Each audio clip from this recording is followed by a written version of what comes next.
It was never just a haunted house film. From its first frame, Poltergeist carried a weight most horror movies avoid, a sense that something had already gone wrong before the story even began. The production was filled with whispers, real skeletons used on set, a child actress who wouldn't live to see the final credits, a director whose name may not reflect the truth, and deaths too many, too close to ignore. They called it cursed, others called it marketing. But even decades later, no one can explain why so much darkness surrounded a film about light. These are 20 weird facts you didn't know about Poltergeist, 1982, a story that blurred the line between fiction and fallout. Fact number 1. Skeletons from a medical lab. JoBeth Williams believed she was acting in a pool filled with plastic bones. She wasn't rich in PlayStation cents. In a cost-cutting decision, the crew sourced real human skeletons from a medical supplier. They were cheaper, more anatomically accurate, and supposedly harmless. Williams didn't learn the truth until after filming. She had thrashed, screamed, and swam among human remains. Unknowingly, this wasn't a one-off. The now famous backyard scene where coffins burst from the ground also used actual bones. It shocked audiences later, not just because of how it looked, but because of what it meant. Was it disrespect, exploitation, or something more dangerous? When stories of cast deaths began circulating, people returned to that choice, using real bodies in a fictional haunting. Was it realism, or an invitation no one realized had been sent? Fact number 2. The first real victim. Dominique Dunne didn't live long after Poltergeist hit theaters. She was murdered by her ex-boyfriend outside her home, just 22 years old. The details were brutal. The trial, worse. He served barely 3 years. Fans connected her death to the film, not because of logic, but because of timing. The curse, they said, had begun. Maybe it was just tragedy, but it set a tone. And once death becomes part of a movie's legacy, it's hard to separate story from shadow. Was Dominique's loss a coincidence, or the opening note of something darker, echoing through the cast? Fact number 3. A director in name only. Tobe Hooper was credited as director, but few on set believed he had control. Steven Spielberg, officially just a producer, was present every day. He gave direction, adjusted performances, shaped the film's tone. Spielberg couldn't legally direct Poltergeist, he was already tied to E.T. But what unfolded on set was something else entirely, a production led by 2 men, only one of whom was visible. Later, Spielberg called it a shared vision. Others weren't so generous. Some said Hooper looked overwhelmed. Others said he was sidelined. When a story is about invisible control, is it ironic or intentional that the person really in charge stayed in the background? Fact number 4. When the clown went off script, Oliver Robbins didn't expect the clown doll to actually choke him. The scene was meant to be simple. Fake arms grab him. He acts terrified. They cut. But the animatronics failed. The arms tightened. He struggled for real. At first, the crew thought he was just acting brilliantly, until his face turned red. Spielberg rushed over and yanked the doll off him. The incident was never reported. The take was never used, but something about it stayed with everyone. A toy doing what it wasn't supposed to. A child nearly silenced. Was it just malfunction, or something briefly taking control of the story? Fact number 5. Heather's last scene wasn't hers. Heather O'Rourke died before finishing Poltergeist III. She was only 12. Her remaining lines were dubbed by another actress. Some scenes used stand-ins, but the film never fully recovered. Her final moments on screen now feel wrong. Not just because she's gone, but because we know it isn't her voice anymore. In trying to complete the story, they had to overwrite her. When the voice of a character is replaced, does the soul of the performance go with it? Fact number 6. Twice struck, once forgotten. While mixing sound for a seance scene, lightning struck the editing building. It wasn't a stormy day, no warning, just a blast of electricity, followed by silence. Then another strike minutes later. Same spot. Equipment failed. Audio warped. Monitors flickered with images that weren't loaded. Technicians called it weird. Insurance called it weather. But the crew didn't forget. Some refused to stay late after that. What were they inviting in? Layering ghost voices over static, again and again. Fact number 7. The curse outlived the credits. 1 death is tragedy.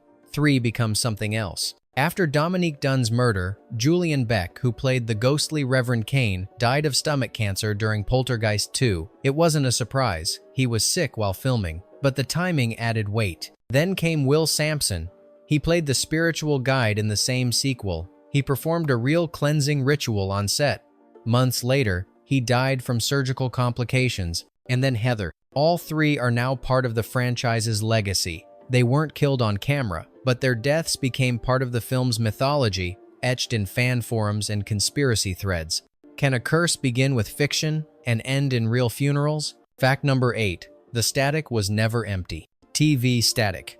Just noise, right? Not kite. Scientists say a small percentage of that snow comes from the beginning of the universe microwave radiation from the Big Bang. Spielberg didn't know that when he made Poltergeist, but he knew static felt alive, unsettling, open. During filming, crew members reported audio glitches. One technician claimed the static echoed back when recorded. No clear answers, just a hunch that something was listening. What happens when we stare into static and it stares back? Fact number 9. Something came home with her. Jo Beth Williams started noticing things at home. Picture frames were tilted each morning. Same angle, same ones. No earthquakes, no wind, no one else in the apartment. She brushed it off until the dreams began. Night after night, she woke up to static television on, volume low, screen glowing. She started sleeping elsewhere, refused to take props home. Her instincts told her the film was done, but something wasn't finished.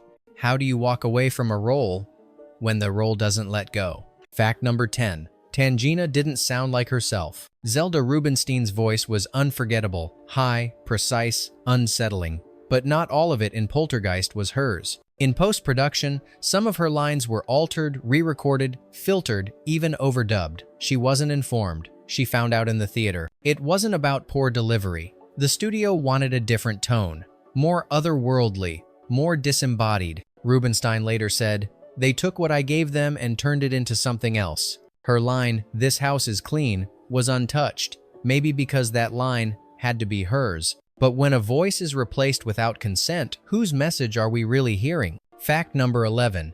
The monster was built from memories. They called it the Beast, but what appeared on screen wasn't the result of mythology, it came from memory. Instead of hiring a concept designer, the crew asked, "What scared you most as a child?" The answers were strange. A bird with human teeth, a rotting dog, a bone with skin that blinked. They combined the worst parts into one, a hybrid made of raw fear, not logic. The puppet malfunctioned on its first test. Lunged forward, crew scattered, someone refused to operate it again. When a creature comes from real nightmares, does it stay on set? Or does it follow people home? Fact number 12. The house is still there, so is the silence. 4267 Roxbury Street. That's the real house used in Poltergeist. It still stands. Same mailbox, same windows, same quiet neighborhood. No signs, no tours, just silent. Locals don't talk about it. Some say nothing strange happens there. Others say pets avoid it. One delivery guy claimed his GPS glitched every time he turned onto the street. The current owners refuse interviews. No explanation, just a closed door. Maybe the curse didn't end with the credits. Maybe it just moved in. Fact number 13. The ground was already occupied. The big twist in Poltergeist, that the house was built on an old cemetery, was terrifying.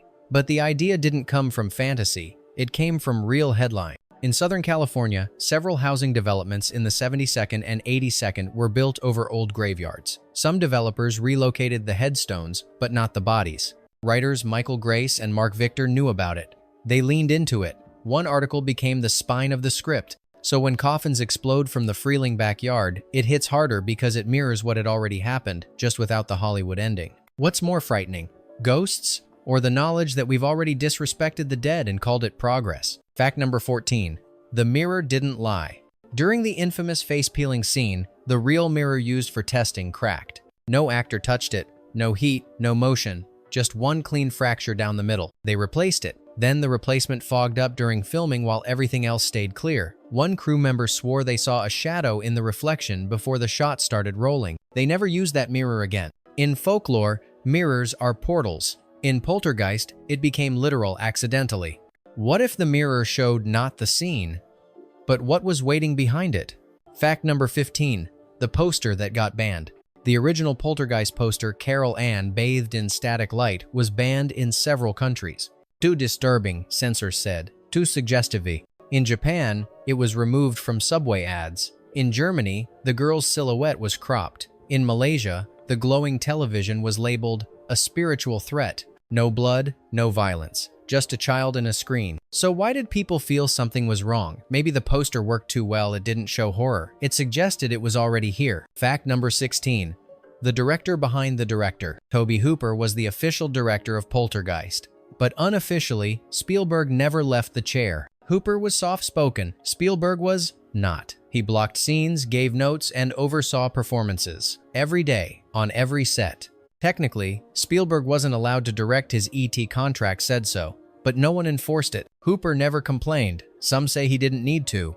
Others say he didn't dare. The result? A film with two visions but one voice. Was Poltergeist haunted by spirits, or simply by someone else's name on the credits? Fact number 17. The psychic who walked out. Before casting Zelda Rubinstein, the studio consulted a real-life medium. She reviewed the script, made suggestions, and spoke softly about boundaries. She lasted 2 weeks. Then one morning, she vanished. Left a note with her assistant. "Something's listening. I won't help invite it." Her edits stayed in the script. So did her warnings. Crew members laughed it off. Until the lights flickered. Until the mirrors cracked. She never spoke to press. Never asked for credit. Never returned. What does it mean when the expert in spirits refuses to stay? Fact number 18. The ending they didn't dare use. In early drafts, Carol Ann doesn't come back. She disappears into the light and stays there. The house doesn't explode. It just stands quieter.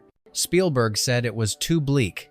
Others said it felt like a warning. During rehearsals, lights failed. The sound glitched. One actor refused to read the lines again. They rewrote it, made it hopeful, survivable. Then Heather O'Rourke died before finishing the third film. Was the dark ending fiction or a forecast someone tried to undo? Fact number 19. Static in the dark. The most iconic shot in Poltergeist, Carol Ann in front of the television, was filmed in total darkness. No lights, no bounce, just a glowing static screen and a child actor alone in silence. Heather O'Rourke never flinched, but the crew did. Mics picked up faint hums. Playback showed shadows no one remembered placing. After one take, the monitor refused to power off until they unplugged it, twice. Spielberg called it a perfect moment. Others didn't sleep well that night. What if static is more than noise? What if it's a door, left half open? Fact number 20. The spirit was never named. Most horror films define their monsters. Poltergeist didn't. There was no demon, no ghost with a name, just something. Spielberg liked it that way. He said the unknown ages better, but actors struggled. How do you react to fear that doesn't explain itself? The film offered no backstory, no logic, just presence. And maybe that's why it still lingers. It's easy to fight what you can name, harder when you don't know what's looking back. Bonus fact: the dog refused to enter. Before the film began, co-writer Michael Grace noticed something odd. His dog, normally calm, refused to enter his writing room, barked at the open door, scratched the floor. Then, one day, collapsed. No illness, no explanation. The vet said it was sudden heart failure. Grace kept writing, but he moved his desk. He later said, "That dog knew something I didn't." Sometimes the first warning doesn't come from a sign, but from silence. Some stories haunt the screen, others crawl off of it. Which fact stuck with you the most? Which one made you wonder if Poltergeist was just a movie or something else? Tell us below. Then tell us what haunted film we should uncover next. Like, comment, and subscribe, because some truths don't stay buried.